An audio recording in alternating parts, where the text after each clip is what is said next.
The real unsung heroes of any organization is truly the middle managers because they serve the organization by developing people, leading teams, manage processes, and engaging customers and stakeholders to maximize net profit. To me, they are the real corporate heroes. And I am here to help them by sharing their knowledge, concepts, tools, and techniques through my podcast so that they can serve the organization better. Welcome to the Manager's Mindset podcast.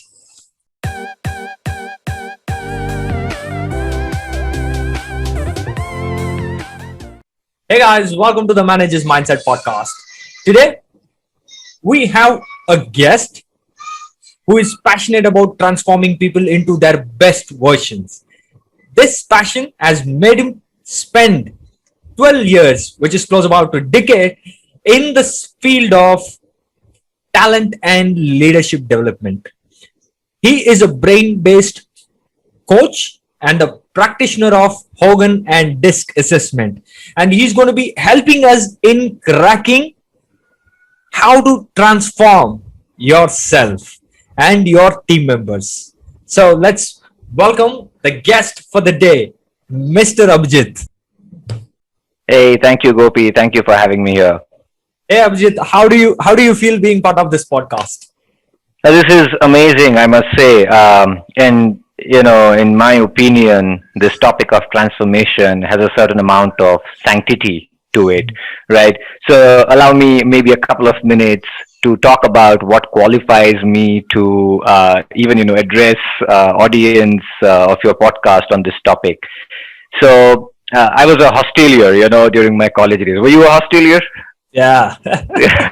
So then you will be able to relate to this. Yeah. So this one night when we were a little high on spirits and we were outside the hostel. But then what really happened is something very unfortunate, and I met with an accident. And considering my physique, I'm a lanky guy. I got thrown off the bike, and I kind of really flew on the other side of the divider. And I have huge eyesight, so I can't see things far. And of course when I flew, my specs flew off my face.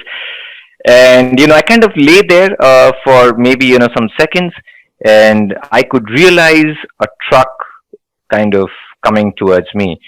I couldn't move, and for a moment I thought that the horoscope said it wrong. I'm not going to live until 75, 76. I'm done for good today.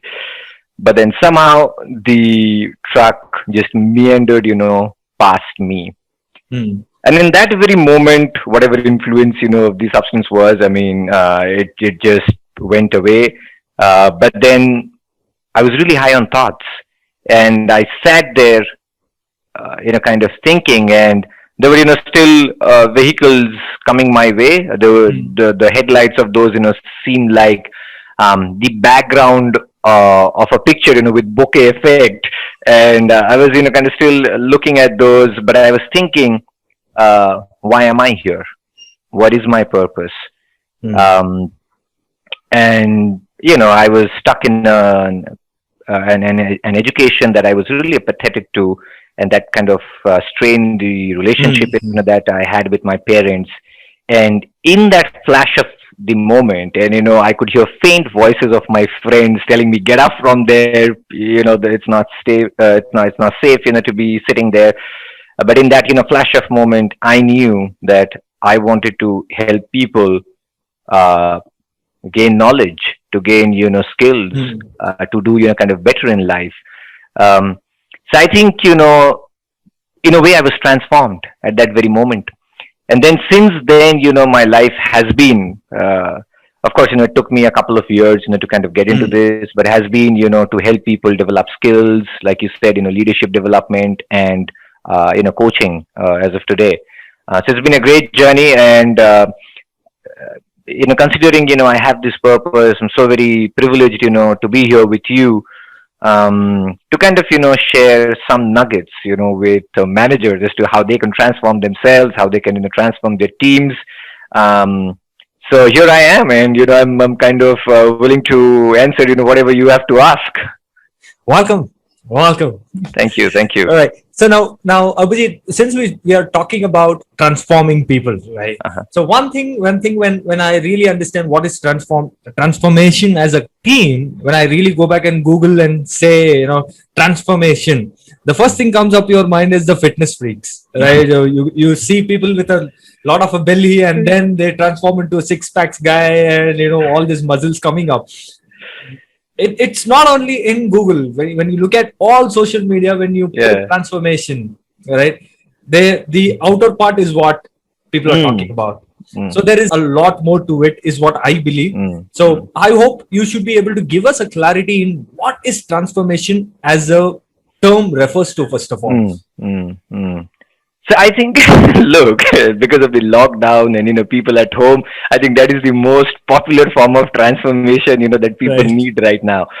But yeah, I mean, what you mentioned is very, very, and I would say relevant. That we more often than not focus on external transformation, Hmm. and that's why the makeup industry or the apparel industry are such huge industries, right? Because people focus on that.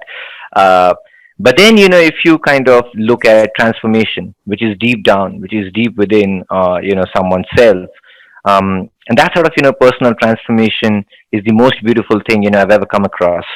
Hmm. Right. So let me kind of explain that a little bit. And we have all heard about Maslow's need hierarchy and the theory related to that, right? Yeah. So there's this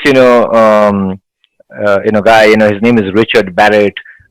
He's a very, very famous author, and he's written 13 books. And Hmm. he did some work to further this work of Robert. So let me kind of talk about that. So I'll dwell on that maybe for a couple of minutes.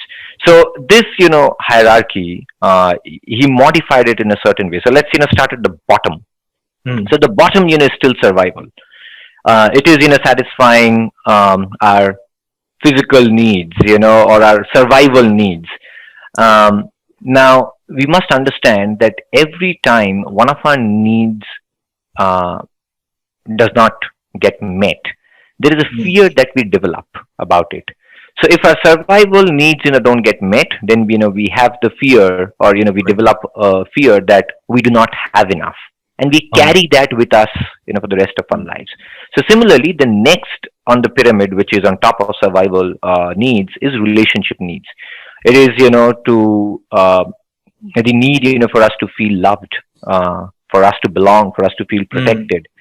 Now, if we do not have that met, then we develop a fear that we are not loved enough. Right. On top of that, sits self-esteem, which is the feeling of a sense of self-worth. Um, Now, more often than not, unless there is an abuse, we see that the survival needs and relationship needs Hmm. are getting met. Of course, there are certain conditions, economic conditions, where survival needs are not getting met. I'm not kind of talking about those, but otherwise, we see typically that these are in certain ways getting met. The self-esteem need is the need where people start creating that sense of self, the sense of identity. Now 90% of the people in the world are not able to develop that fully. Hmm. Now what happens is they don't get rewards, or they don't get recognition, they don't get appreciation, so on and so forth, and Right. especially during the teenage years. Hmm. And then this fear develops that I am not enough, Hmm. and then they carry it throughout their lives. There are very, very I would say high ranking leaders. If you look at them, I mean, they've reached great positions in life, but they're still kind of carrying it with them. So if we look at these three needs, which is survival needs, relationship needs, Hmm. and self esteem needs, you'll realize that these are all about the individual, which means these needs are all in self interest. Now, if these needs are met, it isn't that it generates a sense of lasting satisfaction. But if these needs are not met, then it generates anxiety. So it's very important that these needs are met. Now, if these needs are met in a certain way, or once we pass these phases, then we can think about letting go of some of these conditioning. These are social conditioning, or cultural conditioning, or Mm. parental conditioning, things that we have grown up with, because these are actually the things that you should do, that you must do, that you have to do. Now once you reach that phase of transformation, and this is where transformation occurs, you can let go of these, and you can develop your values, the ones that resonate with you Mm. the most. And that's what transformation is. This is like, in a way, if I have to put it in a phrase, it's like surrendering your ego to your soul. It's like, what does my soul want me to do? Right. And maybe I see that smile on your face, because probably this event is That's one thing. beautiful, no? Yeah, I mean, Rather it is. beautiful. It is. Because I think, this, at this point, that's what you're doing. And, you kind of realize that, yeah, this is what my soul wants me to do. So I'm doing this. So that's what, transformation is, where, like I said, letting go of your fears, you have Mm. the courage, to develop and grow, Right. um, in accordance with the values that resonate with you deeply. That's what transformation is. Now, once that happens, then there are three other phases on top of transformation. So the first phase on top of transformation is internal cohesion. That means, and I just said that in that example that I shared, that who am I? Why am I here? Right. What is my purpose? What purpose do I want to serve in this world? So that is internal cohesion. That's finding meaning Right. in my existence in this world. And then on top of that sits making a difference, Mm. where we want to make a positive difference to the world, so that we are able to make this world a better place. And on top of that sits selfless service, that my life is dedicated to Right. make contributions that will take mankind ahead, and so on and so forth. So now if you look at these three phases, which are above transformation, these are for the for the common good. This is Mm. not anything to do with self interest. So you look, that's the hinge. So the below the hinge is self interest, and above the hinge is serving for the common good. So True. that's what transformation is. I would kind of define it as that. Now, since it's a very elaborative and in depth True. references, touch points. It Yeah. is, you have given a very in depth definitions as such, Yeah. Abhijit. Now since we spoke about this elaborative definition, now what I'm more interested now is that, yes, what my soul wants, right? Uh-huh. Okay, my soul's need is to be do something, whatever. But when Mhm. I do something, the results has to come out. And now Mm. the question is that, does these results need to be visible? Mm. Mm. If it is And I not think, visible, am I not transforming? That's the question. yeah, and I think that's a good question, because so in the work that you do in the corporate, right? That of a black belt, or that process improvements. I think you guys say this, right? You Hmm. cannot improve what you can't measure. Talking about people and not machines, or an assembly line. Probably these sort of statistics Hmm. work really great for assembly lines. But when we're talking about people, this is really interesting, because people transform. I mean, you are not the same person that you were yesterday. You are different, because you now have experienced certain thing yesterday. But the transformation is probably gradual. Of course, there are certain life changing events. The way kind of I spoke about it, where people's lives get transformed, and you recognize that, oh, I am not the same person I was yesterday, or just some moments before. But then otherwise, the transformation is so very gradual that we don't see a noticeable change in ourselves. So you're right. I mean, to see the results in a way, we need to develop consciousness, and that consciousness comes from observing, and observing ourselves in third person. Now, if I continue to refer to myself in the first person, sometimes it's very difficult, that I did this, I did that. It feels like the entire being of me did something. And we say this in a very, very, I would say, in a day-to-day speech. I am angry. That does not mean that my whole self is angry, But if we can change that narrative to say that I notice that Abhijit is being angry, it's a very different and a very powerful way of looking at yourself objectively in the third person. So we need to observe ourselves. And when I say we need to observe, what do we need to observe? We need to observe our failures. We need to observe our accomplishments. We need to observe the actions that we take, Right. and how we spend time with those actions.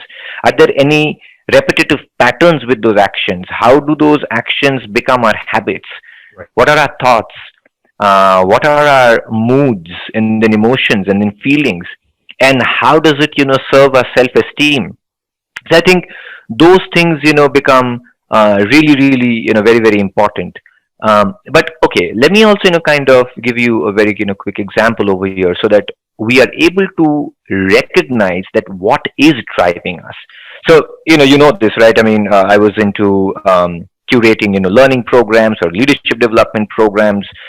So once I was kind of doing this, and of course we always do that in teams. I mean, it's not possible that we do it single handedly. So we did a program on a concept that was introduced for the very first time in the corporate in that organization, and I was so very excited about it. So we worked through it, we launched the program, and then we were doing sort of retrospective. Today, this was such amazing, and so on and so forth, right? So I was really very excited about it because I kind of believe that this concept could take the organization from point A to point B. Right. I was, kind of seeing that, people adopting it, using it, and they kind of benefiting from it, and meetings happening in a very different way, presentations happening in a very different way, so on and so forth.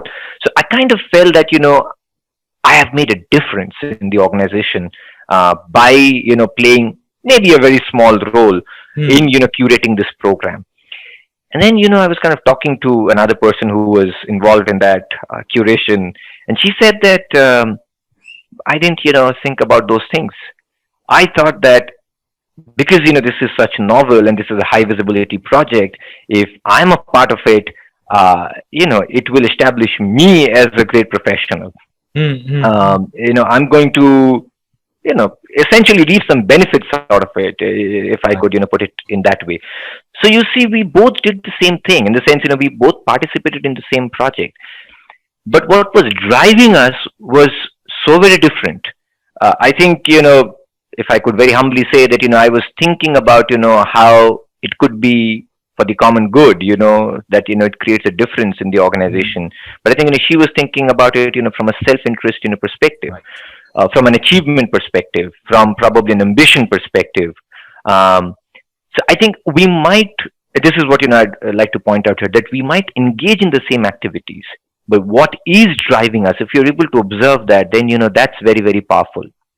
So I think the more we start observing that, the more we see how it is changing, we'll be able to see if there is transformation really happening.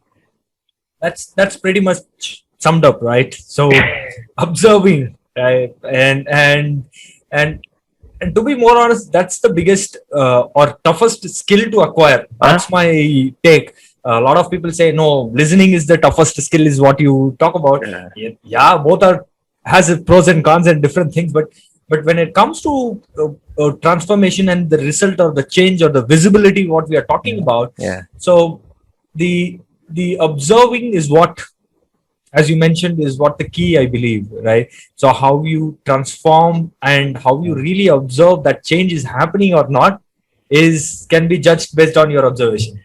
Yeah. And let me just, add a quick point here, because, Right. you started this, podcast on that note where you said that, you Google, you see, the transformation as it relates to fitness and health. That's what we do, right? I mean, every day, we're exercising, and probably every 2 days we're going and standing on that weighing scale and, trying to see, well, how many kilos have I lost, or how many, pounds have I shed? Is this really working? We're going and standing in front of the mirror, flexing our biceps and seeing, has this even grown? Okay, how much more weight do I need to, lift? Yeah. I think that observation is a key process. Now, because, this is such intangible, this is such abstract, you're right. It's difficult to observe it. Yeah. It's very difficult to observe yourself, and that's where we as coaches, kind of can play a role in being able to hold the mirror, in Yes. Very working true. as a thought partner, and kind of keeping people honest about the journey they're on. So I Hmm. think yeah, if you can do it all by yourself, Since this podcast is for the middle line uh, managers, right? yeah, They're going to be yeah, having a team to manage. So yeah, now let's assume that they have the managers have transformed themselves. mm, Now they have a big. Uh, I would not call it as a big. They are accountable for transforming, mm, right, their team members as well, right? mm, Now how can they do that? mm, mm. So I think definitely by transforming themselves, right? And I'll give you some examples. Hmm. I'm sure you might have seen this yourself as well in the corporate, right? So you see, people who do not have their survival needs met, they're Hmm. operating with that fear that I do not have enough. So Hmm. they are, and I call them in a certain way, crisis managers. They always think, they're in a crisis because they feel, or they're afraid that I don't have enough. So they, kind of um, operate in a way where their teams are always firefighting. Right. Every next thing is the urgent thing. They're going to cook up a crisis, if there is no crisis. They're running in a helter skelter, from pillar to post, to get certain things done. And you'll see the team in a frenzy. That's actually ideally Panic happening if mode is what we call it as. panic mode. Yeah, that's happening. If someone is leading that. And again, see, just to clear. So the manager is a designation. Actually, the role is that of leading. Of course, you can lead yourselves. That's a different thing. But to answer this question, I'm considering that you're leading others. So Hmm. if your need as a person has not been met, your survival needs have not been met, you're going to Hmm. be a crisis manager because you are operating that there isn't enough. There are, Right. I don't have enough. The next, relationship. If your relationship needs aren't met, so you're living with the fear or you're operating with the fear that I'm not loved enough. So then you are going to form relationships in a way that I need you to meet my needs. Hmm. These are the managers who actually call their teams resources. Hmm. For them, they're just a resource on a paper, or the resource or he or she is there to fulfill my needs. My needs. You know what I want them to fulfill. So Right. that's so that they're not really collaborating.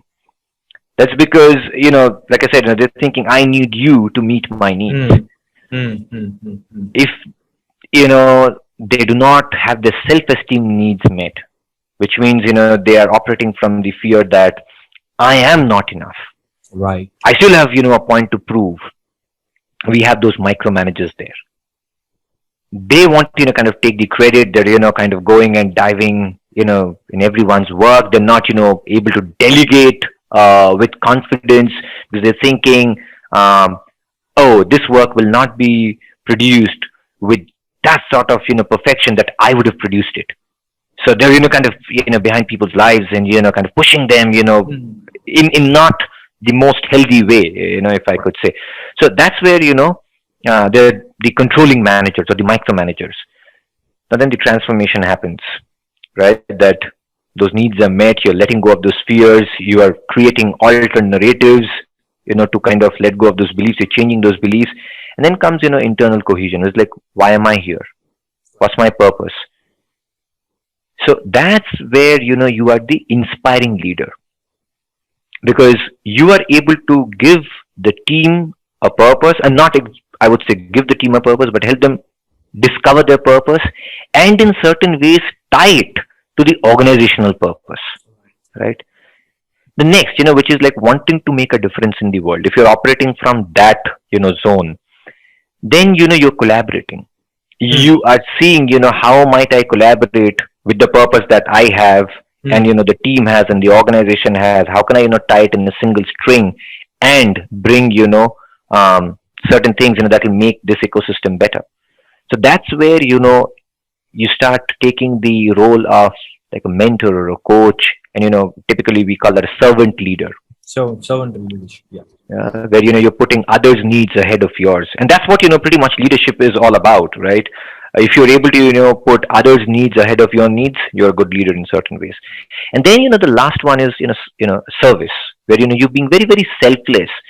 You're thinking about, the greater good, what will, take people from A to B and so on and so forth. What's that, promised land. So then, you're a visionary leader. Now, again, it's very easy, to kind of say all of these things, but, so difficult to do. But the more, we're focusing on this as managers, the better, it is for our teams. Ah. Because let's understand, and I'm sure, this is true for all of us. Most of us, learn leadership the way we experience it. Right? So if tomorrow, you are promoted, to a manager in your organization, you will try and do what that manager did, or whosoever was your manager, because that's the kind of leadership you've been exposed to. So you will think, okay, this is the way to lead. So I think that's how we can transform the team. Now, this is very, very important that when we reach that transformation and we go above that, when we are trying for internal cohesion, if we are able to see through what our purpose is, we will be able to help others see through what their purpose is. The more we are able to do that, the better the team members will transform themselves. And then it's a cycle. Just go on. It'll happen with one, two, and then many. So I think that's what I'd want to say for managers, that this is probably the best way to kind of transform. First, focus on definitely yourself, and then the more you focus on yourself, you will be able to focus on others. Right. All right. So now pretty much we got the entire the cycle or a circle filled up. Right. So what is transformation, the why part, how part, and also how can we extend it, right? Yeah. So now having talked about this, Abhijit, last question is one piece of advice, right? If you want to give it to the midline managers, right? What is it? One piece of advice. Yeah. And again, I'll go back, to what I was saying, that, so look, once you've transformed, and I'm considering that, this will inspire all of you to transform yourselves, whosoever is kind of listening to this or watching this. So it doesn't mean that, once we have transformed, we'll never, fall below the line, as we might call it. Again, I lost a very close relationship just some time back. It was one of the relationships that I kind of, discovered in years or maybe, a decade. It was so very close. And I kind of, fell back, below that, below the line. It will continue to happen, but the more we stay conscious about it, the more we are willing to examine our beliefs, our narratives, and think about what's the opportunity. It's going to be really, really great. So to answer your question again, that what is that one piece of advice, and I think it's a very novel situation right now. This new normal that we are talking about. So this is, brought complexities for everyone, not just, some, folks or, a group of people. So you see, to navigate through these complexities, it is imperative for every manager to take on the role of a coach. Now, why is that important? Because there is so much uncertainty. So, you can provide clarity, or at least. And when I say provide clarity, I do not mean that the manager has clarity. Even even managers today do not have clarity. So to seek clarity together, and to find that clarity around goals, performance, career development. These are all topics, and I think we're doing this at a very timely way, because this is the season of all these conversations in organizations, right? And also, I think to challenge employees, to new horizons, which is very, very important, right? And then finally, like I said, align that individual purpose to the purpose of the team, and then finally, to the purpose of the organization. Right. That's what, managers need to do. And to do that, they need to become, in a certain way, coaches. So I think the more they develop that capability, the better it is going to be for them and their teams. Got it. Now, Abhijit, thank you very much for the time. It's like that's how every piece of information is in depth, and I thoroughly enjoyed and a lot of insights you have given, and I'm so grateful to you for sharing your knowledge, wisdom to my community. So thank you very much, and I hope we should be able to make another one more podcast in some time. Absolutely. I think it was a privilege to be here. Like I said, I want to dedicate this to all managers to gain more knowledge, more information, and if I'm able to even touch one manager through this audience, Yeah. I would say that this has been a good time well spent. This has been a good utilization of our time. So thank you for having me here, Gopi. This was a nice chatting, and I'm more than happy to see what our managers have to say from the takeaways that they might have from this Right. webcast podcast. So thank you for having me here. Namaste. Thank you very much. All right, guys, stay tuned. So next podcast is going to be coming on next Thursday. Stay blessed.